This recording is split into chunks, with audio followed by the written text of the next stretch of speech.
Hey, this is Carson here with Chex Fans, and in today's video, we're going to be talking about switch controllers and specifically installing this AuxBeam into this Mercedes Sprinter van behind me. All right, so what is a switch controller? A switch controller essentially allows you to wire up different components to one area, and then from there you run a data cable to a little control panel. It essentially eliminates having to use a bunch of different rocker switches. So if you've ever seen like an off-road vehicle that has a bunch of different lighting zones, you'll see like 8 to 10 different rocker switches.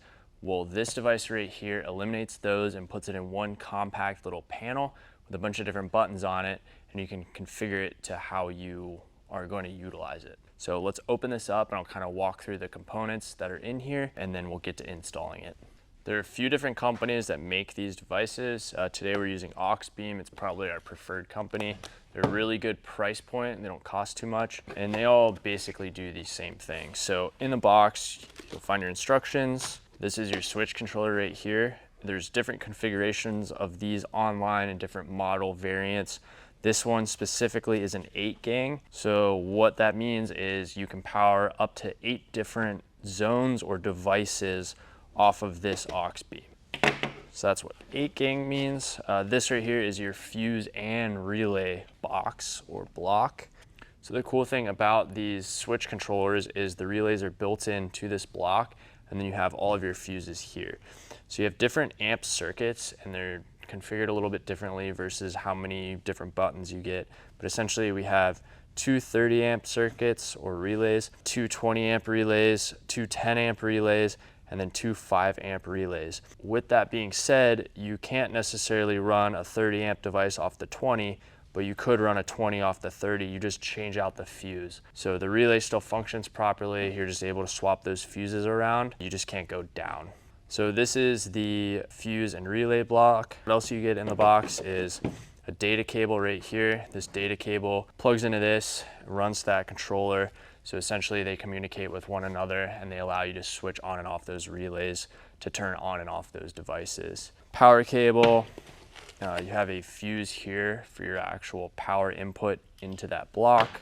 And then you just have some other mounting hardware, etc. So that's essentially what you get in the box. I think this runs about $175, so it's not very expensive, and it is well worth the money because you actually save a lot of time, and you also get one compact little device. You don't have to mess around with the rocker switches. Other things we have on the table, ferrules. So we've got a bunch of these here. So all of the devices here on the roof, I currently ran them to the seat box, and we'll show you here that in a second. So all I've got to do now is put ferrules on those wires, and then they just go right into this. We'll get into that in a second though. Something else we like to do, you have two options here. If you're doing just a normal car vehicle and installing this, you're just gonna go to that starter battery. That's how you're gonna power this device. Here in this RV conversion van behind me, we've got a house battery and we have a vehicle battery. So what I like to do is I like to wire these to our house battery bank, which is completely separate from the vehicle battery, the starter battery on the RV. And the reason that we like to do that is if someone's out at a campground and say they leave their 2 light pods on in the rear and they're not able to see them, they go to sleep and they drain their battery fully, at least they can still start their vehicle and actually get themselves out of that situation. If it was plugged into your starter battery, you leave those lights on, drains overnight, you're now gonna have to jump your vehicle, you're gonna have to find someone to tow you out, etc. So that's what we're gonna be doing today, is wiring these to our house battery bank. And we are going to also be adding in a kill switch into the dash. So we will be adding in one rocker switch. This is essentially just a kill switch. It's right next to your steering wheel, and you're just able to completely shut off this system so that there's no power draw coming from your house battery bank, therefore hopefully conserving those when you're not wanting to use this device. So that's it for the parts. We'll jump into the van now and kind of show you where we mount everything. So first step is you want to figure out where to mount this, relay assembly. All of your lighting accessories, air compressor, etc., are going to come into these fuses. So you're going to have a lot of wires. If you're doing a vehicle, this is technically water resistant, so you can put it in the engine bay. Personally, I like to install it inside the vehicle. And on the Mercedes Sprinter chassis, the best place that I've found is right here, passenger's door, seat box, there's a nice large cavity here that's covered by a cap. So you'll notice a lot of wiring in here right now. This is a build that is under construction, so just ignore all of that and we'll just walk you through kind of how I wire these up. So I like to build this little box right here, and essentially the relay panel will sit on here. I then attach this into place. 3 screws go into that plywood little box there, and then I'm able to quickly wire up my AuxBeam. So, you know, all of these cables that you see here are different lighting zones, some Baja Designs S2 Pros around the vehicle for scene lighting. We've got a light bar up there as well. And these will go right into their corresponding relays. We'll fuse them all properly. And then we need to wire this up to our control panel. So let me get this installed. I'll get all the wires run up in here, and then we'll jump over to actually putting that controller on the dashboard. All right, so goal here is to make everything look as factory as possible. This actually has a plastic cover that goes over it, and then you can take that off, access your fuses. This fuse panel right here, you know, it's got some thickness to it. So when I build this box to hold it, you'll see that I bump it up, and I use 2 pieces of 3/4 inch ply here, so give me about 1.5 inches there. And then that'll allow me to sit this back in the seat box to where that cover will still go on. So I get that aligned there. You'll notice too that the bottom of this is open. That'll allow all of my wires to come up through.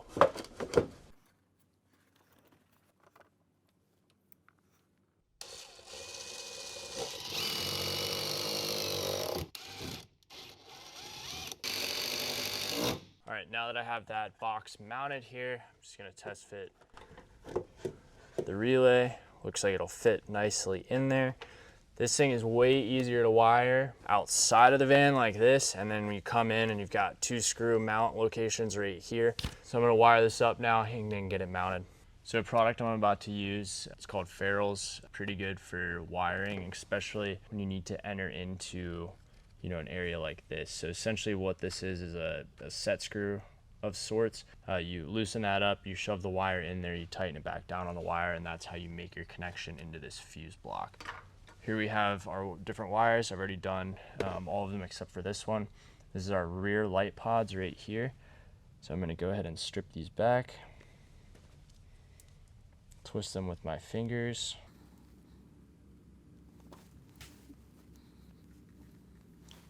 Grab the corresponding ferrule to the corresponding gauge, put it just over it like that.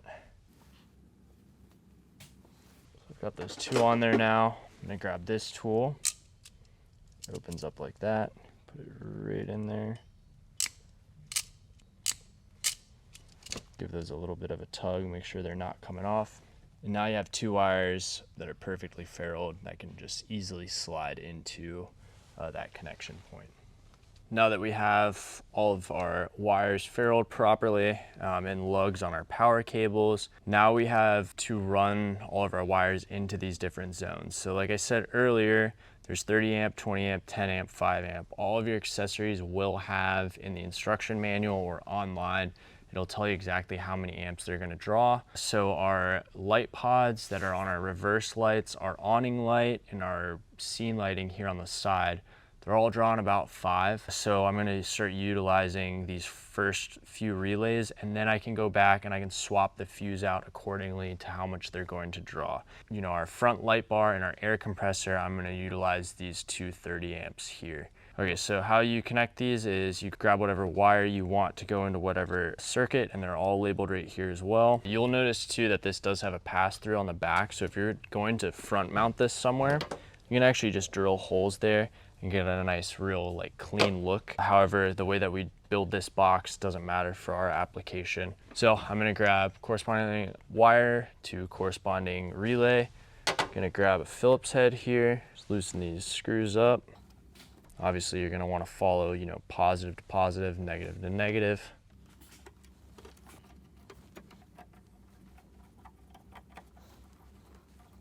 Okay, so now we have those in there. The first thing I like to do is just give those a little tug, make sure that they're seated properly. They can be a little finicky sometimes to get them in there. So we're gonna continue down, and then we're gonna hook up our negative and positive to our house battery bank, our trigger wire, and then our data cable to our controller. So before we finish wiring this up, something I wanted to mention is inside of the instruction manual, it will tell you what relay corresponds with what switch. So if you're someone that's, kind of picky on how your layout's gonna end up, you can quickly reference this guide and see exactly what button's gonna be where. So say you have all of your roof rack lights, you want your 1, 2, 3, 4 zone, your front, your drivers, passengers, and rear, and you want all those buttons next to each other, you can quickly, reference this guide and those numbers will correspond to a relay. So it's just a little bit of information there.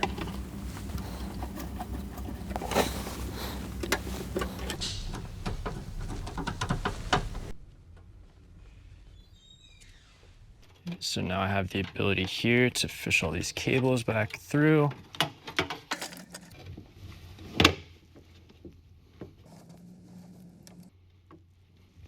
So my goal here is to have, ease of access in case I ever want to take any of these out or change a fuse. So I tend to have a bias towards the top. Grab my 2 screws. Make sure that it's nice and level. So now that that's mounted, all of our devices are wired up. I don't even use this cover because it is in the interior of the vehicle. And like I said, for the Mercedes Sprinter, there's this factory panel cover right here. So it fits on there perfectly. And then you have nice and easy access to all of your fuses for all of your devices. So it fits in there real nice, looks pretty factory. Now that we have that mounted, let's run over to the dash and show you where we mount the actual controller unit. Couple different options here on mounting your controller. We personally mount it right here in the middle of the cup holder on the Sprinter van. It's a great location. It's really easy to hide the wiring. It's very easy to run the data cable from here into that seat box into the fuse panel. So how we mount this right here is you want to pop these cup holders up off of here. You can just grab yourself a non-marring pry tool. Essentially just lift up just like that. Tug. And now this comes right out. And you'll notice we already pre-ran that data cable. It's coming out right here. So it just makes it a real easy spot to come up through the middle here and connect in that controller. So let's take this over to the workbench now and mount that AuxBeam. So when drilling through the cup holder, I like to use a step bit here. You can use a normal drill bit. This is just easiest. The cable runs, if you look on the back side, runs just like this. I typically try to aim for the middle, drill that hole out nice and large, gives me plenty of wiggle room there to move that wire on the back end. Set it back down. Just like that, we have our hole cut. I'm gonna go test fit it in there and make sure there's nothing blocking that hole. So there we are, snapped in. I've got plenty of room back there, nothing is blocking that hole. I'm gonna pop these cup holders back out and then go ahead and mount up that controller.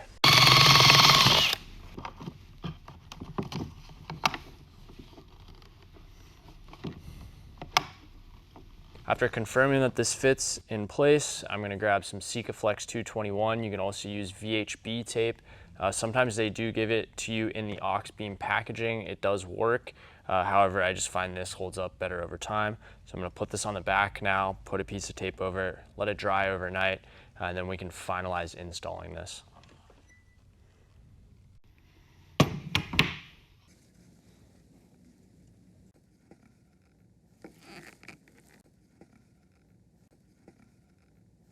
Here we are, it's the next day now. The glue is set up on our control panel here. So now at this stage, we're going to connect this up to our fuse block and then reinstall the cup holders into the dash. Just go ahead and grab your connector just right here. Snap it in, screw it down. Just feed that rest of the cable through. Cup holders are in. Snap them down, and then you've got your control panel installed. Now for our next step here, not all of you will be doing this, however we are today. We're going to be adding in a kill switch here to the dash to essentially be able to kill power to that AuxBeam unit. Just a little extra safety net that we like to install. So I have our wires run right here to our rocker switch. I'm gonna bring these up through this. So I'm gonna show you guys how to actually remove this. Pretty easy to do. Just again, grab a pry tool. This entire assembly pops out just like that. Now I'm gonna get under here and reach these cables up through this hole.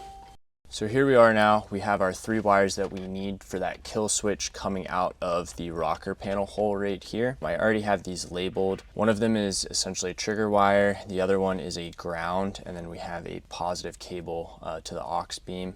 You might have a different rocker switch than us. Today we're using the Agile Off-Road rocker switch, and they give you this nice diagram here with your rocker switch and what pins that you need to utilize here on the back. So essentially today we're going to be using pin number 1, 3, and 7. They have this set up for an actual powered like key when you hit the ignition, but we're going to our house battery bank, so it's a little bit different for us today. But I'm going to just try and explain this best I can. So first pin that we're going to do here is going to be on the bottom, and I recommend before you permanently install these into this wiring harness connector that you just go ahead and plug them straight on and test them. So I'm going to do that now. So my ground is going on pin 1. My trigger will go on pin number 3, and then our positive is going to go on pin number 7. Okay, so when I click this on now, you'll notice our AuxBeam switch controller illuminates, and if I go ahead and hit the buttons, I'm noticing that all of my lights on the exterior of the van are actually powering on and functioning. So essentially, you know, if I have my front light bar on, kill this, kills like all of the system, all of the lights. So just a little feature we add in again so that the customer can't really drain their house battery bank. So if they don't want anything on, they just make sure they turn this off. So let's go ahead and put this wiring harness on now, and then we'll snap it into the dash. Now we have all those cables in there. I'm just gonna test the switch. Works properly. So now that I know that works, I'm going to take it back off. Now you have the choice of these switches are the ones that are here, the 4 in the middle. So I'm just going to aim for that left one. Take that little blank out. Pop your rocker switch in. Then proceed to plug that in. I fish this wire back in here, and I'll pull that back through once I'm finished. And then that whole module pops in just like that. And now you have your kill switch for your AuxBeam. The last thing to do is grab your sticker sheet, and you can label all of these buttons. And that's how easy it is to install a switch controller. As always, thanks for watching. Hope you liked this install video. Like, comment, subscribe. It always helps us out. And if you have any questions, please leave them down in the comments. We'll see you guys next time.